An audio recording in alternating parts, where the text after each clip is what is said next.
Devils on Horseback, without question, one of the greatest canapés ever created.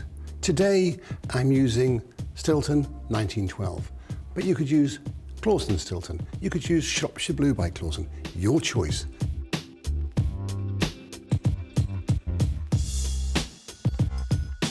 Two prunes sandwiched with Stilton. There we are. I'm using pancetta, but you could use, if you wanted, streaky bacon. It's very, very simple, but very delicious. And they take no time.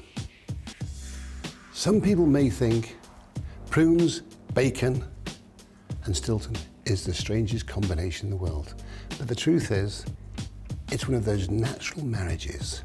The sweetness of the prune, that little bit of acidity of the Stilton, and then that saltiness of the bacon is so delicious. The simplest of all canapés, but also the most delicious. So now, pop them in the oven, under the grill, and they'll take about 5 to 10 minutes, depending on your grill. Every grill is different. Let's see. And there we have it. They've taken about 5 minutes in the oven, and they're perfect. Deliciously simple. There are our Devils on Horseback. So 10 minutes to make, 5 minutes to cook, and 2 minutes to eat.